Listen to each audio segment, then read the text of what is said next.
se aproximando. Muitas festas, planos com a família, mas também aquele sentimento de que algo novo está por vir. Vamos confessar que todo ano é assim. Fazemos planos, sonhamos, criamos expectativas para o ano seguinte, com várias resoluções e mudanças que queremos alcançar para a nossa vida. Mas esse também é um período que precisamos lidar com o nosso cansaço, frustrações e decepções de objetivos não alcançados ou de sonhos que não foram realizados. Nós queremos encontrar as respostas no Evangelho de Jesus, para que mesmo com a realidade do cansaço e das frustrações, possamos encontrar em Cristo o soberano controle de Deus sobre as nossas vidas, enxergando Jesus como a completa realização para as nossas expectativas.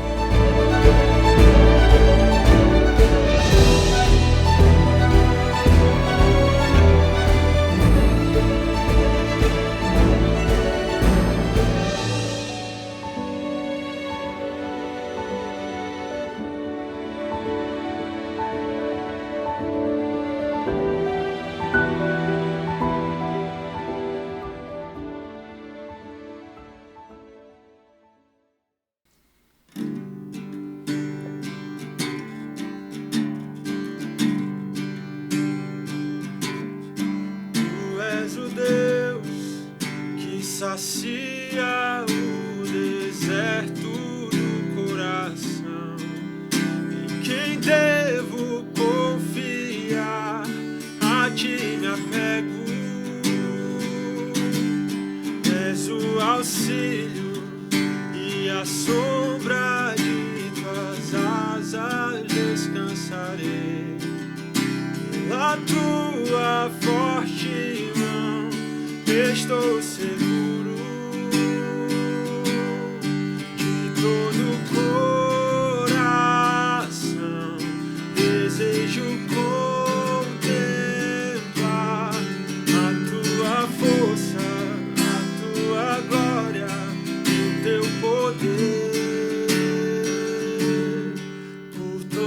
Vida bendirei, levantarei as minhas mãos, todo meu ser se satisfaz em teu amor. Com alegria cantarei uma canção de gratidão, a tua graça é bem que a vida. De todo o coração desejo contemplar a tua força, a tua glória e o teu poder. Por toda a vida bendirei, levantarei as minhas mãos, todo meu ser se satisfaz em teu amor. Com alegria cantarei uma canção de gratidão, a tua graça é bem melhor que a vida.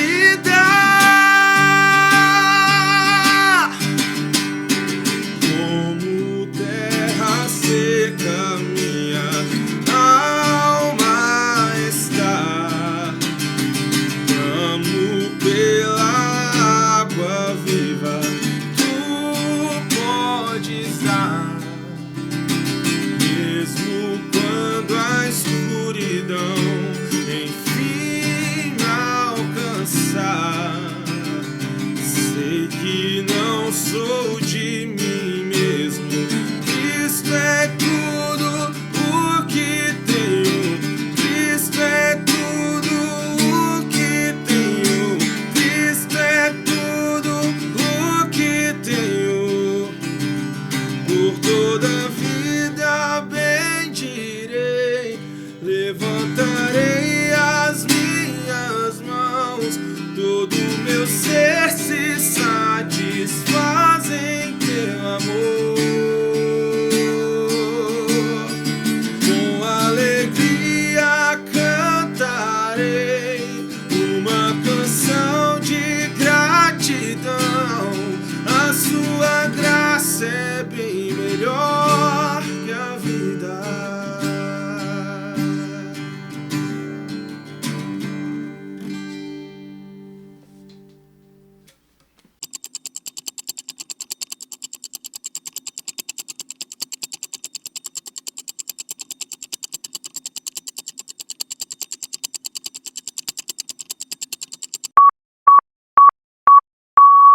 Seja bem-vindo mais uma vez aqui ao nosso programa. No último programa nós começamos a falar sobre sonhos que não deram certo, como que a gente sonhou uma coisa e acabou não se tornando o que a gente sonhou, e a gente vai aprofundar um pouco mais nisso hoje, falando sobre o que realmente Deus quer que a gente seja.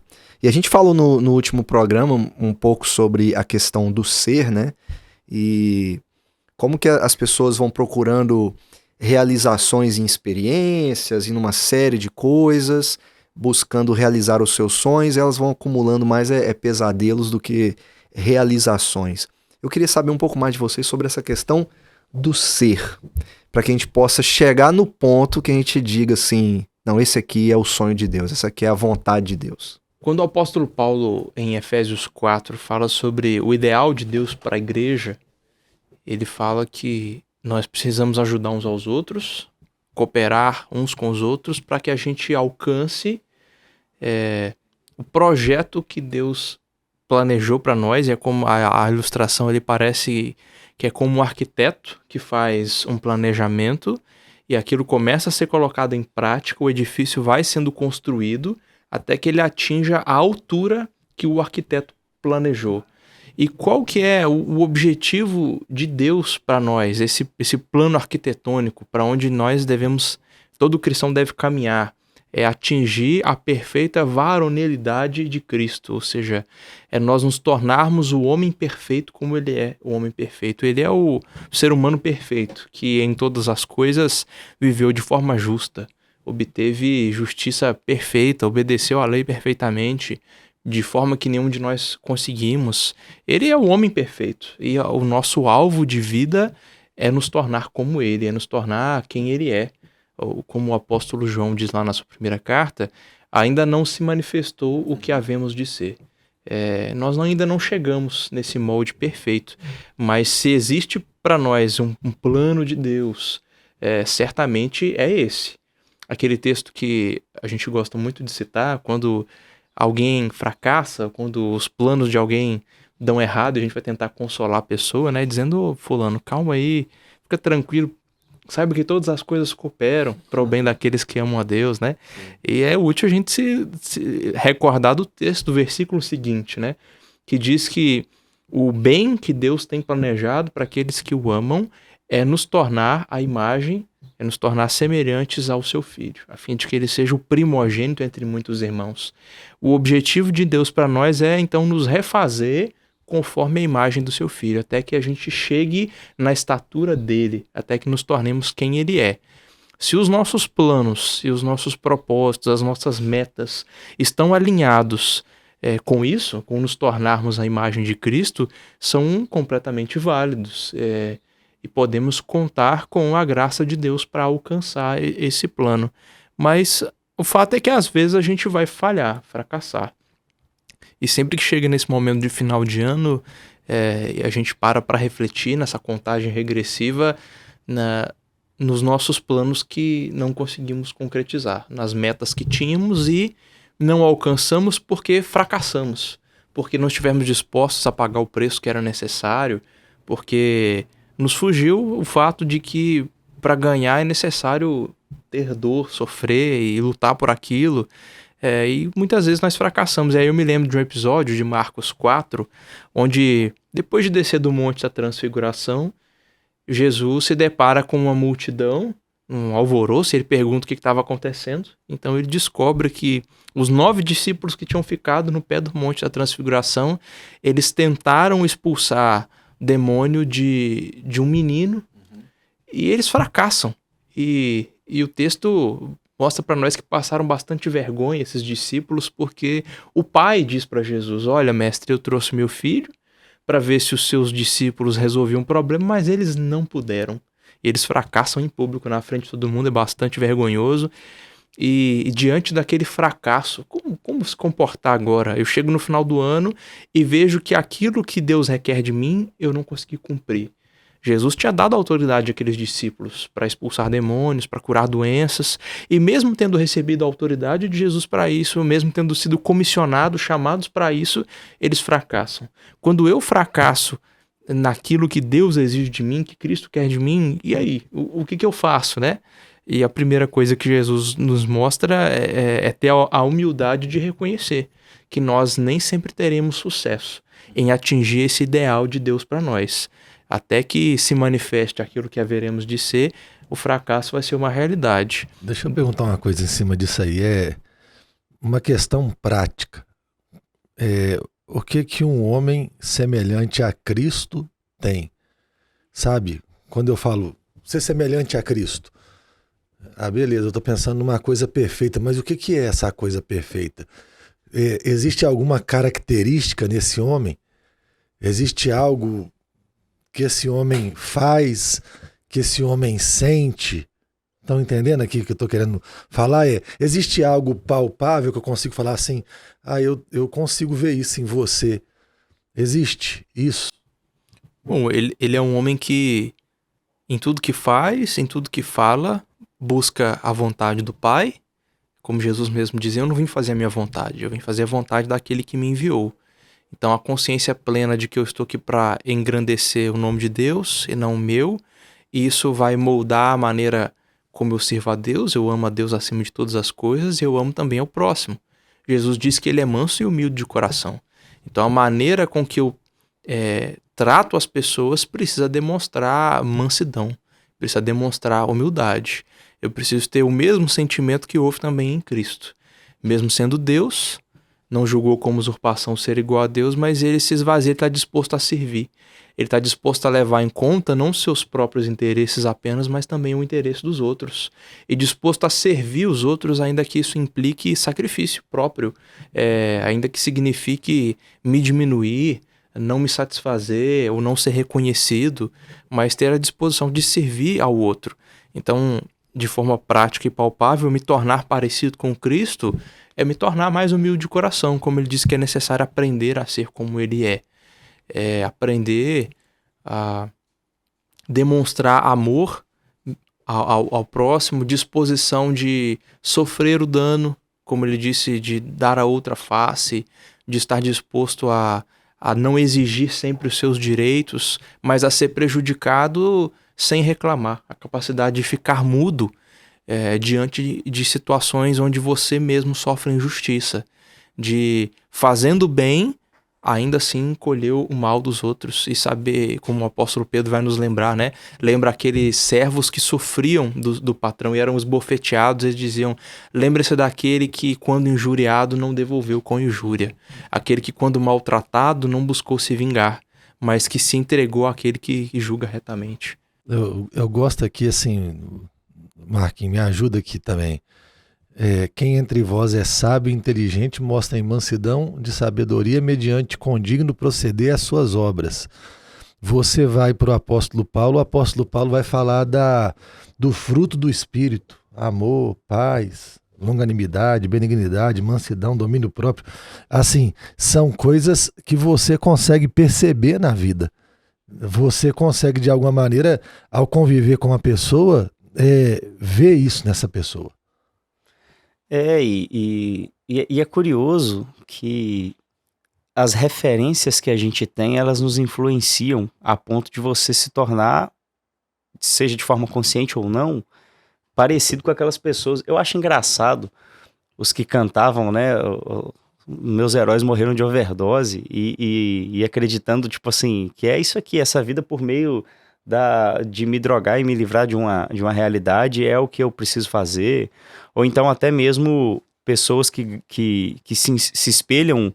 A gente está nessa época dos coaches, né? E escutam o que as pessoas falam e vão colocar aquilo na prática. E o cara tem o objetivo de ser parecido com aquele, assim... não, é essa forma que ele pensa, é essa forma que ele age, é nessa direção que ele vai. Eu quero agir dessa mesma forma. E eu acho que o ponto principal é o crente ter isso pensando em Cristo. O que Cristo pensava? O Keller colocou muito bem aqui os textos, né? Mansidão, humildade, o se esvaziar de si mesmo, o serviço. E Cristo manifestou o fruto do Espírito de forma plena, amor, mansidão, domínio próprio, longanimidade, benignidade, bondade, enfim. E poucas vezes a gente olha e pensa assim, eu quero ser parecido com esse homem. Tem hora que a gente quer ser definido por coisas que a gente às vezes cresceu. Meu temperamento é o que me define, e aí eu tenho um temperamento estourado, eu vou pegar alguém que seja uma referência no mundo com temperamento estourado e falar assim, eu sou igual fulano. Não, eu quero ser manso igual Cristo era. Eu quero ser bom igual ele era bom. Eu quero ter a capacidade de ser servo igual Cristo era servo. Então é olhar para Cristo e falar assim, eu preciso ser de fato um cristão. Eu tenho que ser um espelho de quem ele é. Eu tenho que ser um imitador de Cristo, né? O apóstolo Paulo fala isso, sejam meus imitadores como eu sou de Cristo. Então é imitar mesmo. É aquela brincadeira que a gente fazia, né? De ir uma pessoa na frente, uma fila atrás, fazendo os mesmos gestos, andando nos mesmos lugares, né? Criança siga o mestre. Criança gosta muito de brincar disso. Então tudo que o mestre faz, quem tá atrás faz também. É exatamente isso. A gente segue o mestre. Então, o que ele fez... Por que Cristo não simplesmente já nasceu um adulto ali para já morrer pela gente? Primeiro, ele tinha que cumprir tudo que a gente não podia cumprir, mas ele também seria um modelo. O modelo da perfeita varonilidade, a qual nós deveríamos ansiar atingir. O padrão de homem que eu tenho que ser é Cristo. O padrão de pessoa que eu tenho que ser é Cristo. E não me envergonhar de ser como ele. Não me envergonhar de manifestar as características de Cristo no meu dia a dia. Essa seria, talvez, de forma prática, o que a gente deveria trazer, de fato, para si, né? E num tempo onde as pessoas vivem cheias dos influenciadores, dos digital influencers, e eles, de fato, moldam a vida das pessoas, e como moldam, e como as pessoas se submetem a coisas que você fala assim, isso é quase sub-humano, mas a pessoa se submete porque alguém falou, num período como esse, qual solução melhor do que, de fato, ser parecido com Cristo, sabe? Se você quer ser parecido com alguém, seja parecido então com aquele que é o único perfeito, o único que é o padrão de fato. Então, quando eu sou, aí eu experimento uma realidade diferente, né? Quando eu sou parecido com Cristo, meu coração experimenta um mundo diferente. E aí você entende qual é o objetivo de Deus para você. Porque quando a gente pensa em sonhos, a gente se esquece que até o sofrimento tem um lugar nisso. Por que Deus não me priva da dor? Porque Ele quer me fazer parecido com Cristo. E ninguém sonha em sofrer, né? Exato, mas se para me tornar parecido com Cristo eu tenho que sofrer, então que eu sofra. Porque Deus está preocupado em me livrar do sofrimento eterno e me fazer unido a Cristo, parecido com Ele, para habitar com Ele para sempre. E se para isso eu tiver que passar aflições, e Cristo prometeu isso, Ele falou, vocês vão passar por aflições, vocês podem ter certeza disso, aí eu entendo o que Deus quer para mim. Porque às vezes eu posso me frustrar, pensar assim, puxa vida, mas eu sirvo a Deus, eu oro, eu faço tudo que eu tenho que fazer e Deus não me livra do sofrimento, meu filho está doente, a minha vida está desse jeito. É porque Deus não quer me dar uma vida confortável. Ele quer me dar uma vida onde eu seja parecido com Cristo. Esse é o sonho de Deus para mim. Ele quer que eu seja perfeito como Cristo é perfeito. E é o que nós seremos na eternidade. Quando Cristo voltar e buscar a sua igreja, nós seremos como Ele é. Nós estaremos, de fato, à perfeita varonilidade, à estatura de Cristo. E é isso que Deus faz conosco, quando de glória em glória Ele vai nos santificando e nos conformando à imagem de Jesus. Então, se eu entendo isso, eu tenho uma perspectiva diferente para o meu sofrimento, para as minhas frustrações, para o que eu vou esperar para o próximo ano. O que eu quero para o ano que vem? Eu posso ter sonhos, sim, mais particulares, talvez no meu emprego e tudo mais, eu posso. Mas o meu objetivo para o próximo ano deveria ser muito mais parecido com Cristo do que eu fui esse ano. Eu deveria pegar e fazer a minha retrospectiva e colocar bem assim, aonde eu falhei em ser parecido com Cristo? Então eu vou pedir a Deus graça para que o ano que vem, naquilo que eu falhei, Ele me dê poder para que eu vença e para que eu mude. Aí sim eu vou estar dentro do que são os sonhos de Deus para mim. E Jesus precisou fazer isso com os discípulos, né? À medida que Ele ia forjando o caráter deles, eles eram confrontados com o discipulado que Jesus tinha para eles e o que eles imaginavam que poderia ser, né? Eles que desejando poder, status, glória, sabe, conforto. Uma né? coisa curiosa, João, que para mim é um dos textos mais emblemáticos, é o que Jesus faz com Pedro. Jesus avisa para Pedro que Pedro ia negá-lo. Jesus poderia ter impedido de alguma maneira, mas por que Jesus vai permitir que Pedro o negue ali? É curioso que Pedro vai negar diante de empregadas. Você vai para Atos, Pedro está diante do Sinédrio, de quem tinha poder para mandar matar ele de fato. E quando o Sinédrio manda ele parar de pregar no nome de Cristo, o que ele fala? Antes importa obedecer a Deus do que aos homens. Então olha o que Cristo fez com Pedro Forjou ele. Então você entende? Por que Jesus não livrou Pedro daquele sofrimento? Porque Pedro sofre. Acho que é Lucas quem narra isso, que de longe Jesus olha para Pedro e ele sai dali entristecido. Por que essa dor tem que acontecer? Por que Jesus tem que ter um diálogo com Pedro depois, perguntando: Pedro, tu me amas? Até ele se entristecer. Porque ali Jesus estava santificando ele, forjando em Pedro a imagem dele, a imagem de Cristo. Para que lá na frente, diante do Sinédrio, aí Pedro não negasse mais. Você encontra um Pedro diferente, É né? um outro homem. É uma outra pessoa. E é interessante que a gente parar para pensar que por meio das frustrações é revelado muito do que a gente carrega dentro. Pedro acreditava em outra coisa. Ele vai falar bem assim: eu nunca vou te negar. Né? Se todo mundo te negar, eu não vou te negar. Eu vou morrer pelo Senhor. Mas é interessante que aí ele vai para a prova da vida. E aí ele vai ter medo, ele vai fracassar. É bem interessante como é que a realidade mostra as mentiras que contamos para nós mesmos acerca das nossas coragens, sabe?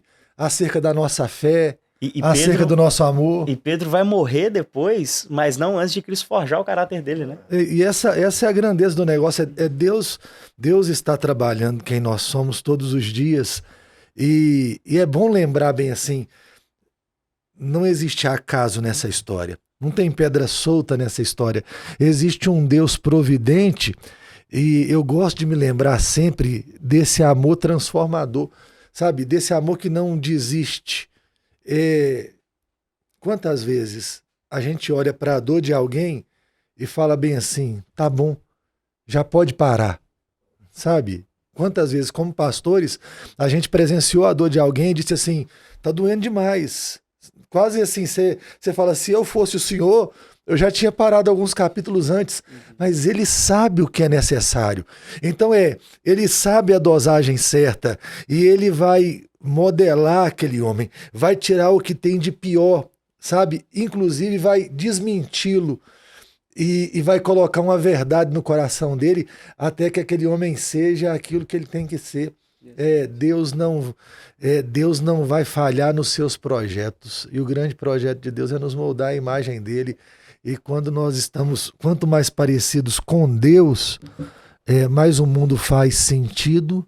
Quanto mais parecidos com Deus, mais equilibrada é a vida. Quanto mais parecidos com o Senhor Jesus Cristo, eu acho que a gente para satisfeito, sabe? A gente para no mundo e nós somos gratos. E a gente vê o movimento do mundo mesmo sem entender e fala, vou usar as palavras do Crombie, da banda Crombie no passado. Quem foi que disse que eu controlo o meu guidão? Eu não controlo o meu guidão, mas eu confio em quem controla. Lutero falava isso: eu não sei o caminho, mas eu confio no meu guia. Então eu sei quem está guiando a minha vida e quem está modelando a minha vida.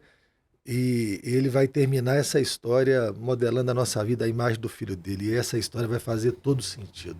Então a gente chega numa conclusão de que, no fim das contas, o sonho de Deus para nós nada mais é do que nos formar a imagem do seu filho. Restaurar em nós essa imagem.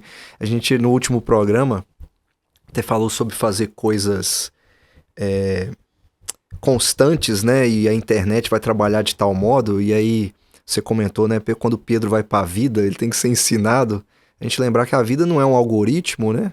E que a vida não é o Instagram, nem a internet. E Deus vai moldando a gente nessa vida, né? E que nem sempre fazendo tudo certo vai significar que vai dar certo, mas que nessa ação contínua nossa, né, de discipulado, Deus vai forjando a gente, né? Nos tornando a imagem e semelhança dele. E aí a gente poderia dizer para quem está frustrado, então, sonhe ser um discípulo melhor o ano que vem? Ou o sonho verdadeiro de Deus para você é se tornar igual a Jesus? O que você diria para alguém que chega agora no final e está dizendo assim: mas eu estou frustrado demais?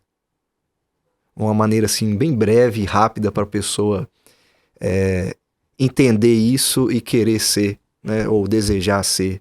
Não fazer aquelas projeções de sucesso, igual você falou, mas ter a sua vida mudada por Jesus. Acho que Primeiro, reconhecer que em tudo que nós falhamos, o nosso Salvador teve sucesso. Então, apesar de todos os fracassos, nós encontramos em Jesus o sucesso. Se existe um parâmetro, um padrão de sucesso, é Cristo. E para nos tornar como Ele, dependência de Deus. E o uso dos meios de graça. Orar, jejuar. Exatamente essa é a instrução de Cristo quando os discípulos falham lá em Marcos 9. Mestre, por que não podemos expulsar aquele demônio? O Senhor resolveu, mas nós não podemos. Ele disse, falta oração, falta dependência de Deus. Recorrer aos meios de graça, eles vão nos direcionar para que a gente, a cada dia, nos torne discípulos melhores e mais parecidos com Jesus Cristo. Ontem estava numa reunião, aí, num determinado momento, a gente ouvindo várias coisas, estava eu e o Kellen nessa reunião, e você vai sentindo o desespero da realidade, da vida, né? Parece que, por mais que você faça, é sempre muito pouco que você faz. E depois, no final, a esposa do Keller fez uma pergunta para mim, assim, como é que você aguenta algumas coisas que não dão certo? Aí eu saí dali, não respondi, eu acho que eu não respondi a pergunta dela. E depois eu fiquei pensando naquilo e eu falei assim, para mim, no meu coração, falei, eu não sou redentor de nada, sabe? Eu tenho um redentor. E eu aponto para o meu Redentor, é a solução que eu tenho para o mundo, é essa aqui. Então eu vou olhar, primeiro, eu vou dizer uma coisa para as pessoas com relação aos projetos delas e sonhos delas. Você vai sonhar, não se sabote, lute, acredite em meia dúzia de coisa de verdade e faça todo dia, repita todo dia aquilo, confie no que as escrituras dizem com relação ao que é melhor para você. É uma solução, é um segredo de sucesso de alguma maneira para a vida. É uma certeza, é uma promessa? Não, mas existe um caminho ali, sabe, para nós. Repita o que é bom todos os dias. E ao mesmo tempo, na hora que der errado, e eu vou te falar, vai dar errado várias vezes, lembre disso, assim, existe um Redentor. Não sou eu, não é você, existe um Redentor e nós devemos confiar nele. E esse Redentor vai trazer significado. E mais, ele não vai desistir até dar certo, tá? Então, presta atenção, ele não vai desistir até que dê certo. Vai dar certo, no final e por toda a eternidade. Porque ele venceu, como diria o Tim Keller, né? Porque ele ressuscitou, no fim vai terminar tudo bem. A ressurreição vai resolver todas as coisas. Vai terminar tudo bem no final das contas. Eu diria para sonhar alto e entender que sonhar alto tem a ver com tudo que a gente falou aqui. A gente espera muito pouco de Deus, João. A gente espera de Deus apenas coisas do presente. E Deus está nos tornando participantes da eternidade de alguma maneira por meio de Cristo e se lembrar que tudo coopera para o bem daqueles que amam a Deus, tudo. E esse concorrer para o bem tem a ver com a nossa salvação, com a nossa união com Cristo pela eternidade. Então não há falha, Deus não sonha errado, vamos usar essa linguagem, né? Aquilo que Deus quer fazer, Ele faz de maneira perfeita. Os meios, Ele tem os meios dele. E a minha visão é muito limitada. Eu não sei se daqui 2 minutos eu vou estar vivo, mas Ele é o autor da história. Então é melhor eu confiar nele. É melhor eu descansar que, independente do caminho que Ele decidiu tomar para a minha vida, Ele está fazendo com que tudo concorra para o meu bem e desejar ser mais parecido com Cristo. Eu diria, sonhe alto nesse sentido. Que todos os sonhos que você tem concorram para isso. Te levar para mais perto de Cristo e te fazer mais parecido com Ele.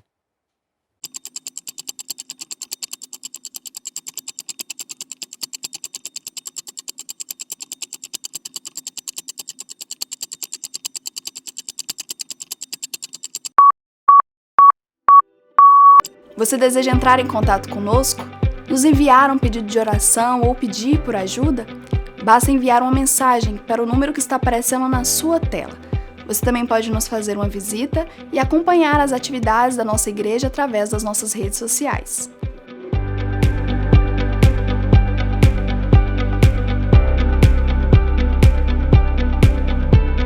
Eu quero agradecer a você pela sua companhia durante todo o nosso programa, o seu apoio, a sua oração é muito importante para nós continuarmos esse trabalho que visa abençoar a sua vida com a palavra de Deus. Você pode nos assistir todos os sábados às 12h30 e também às 21 horas, seja pela TV aberta ou pelo nosso canal no YouTube.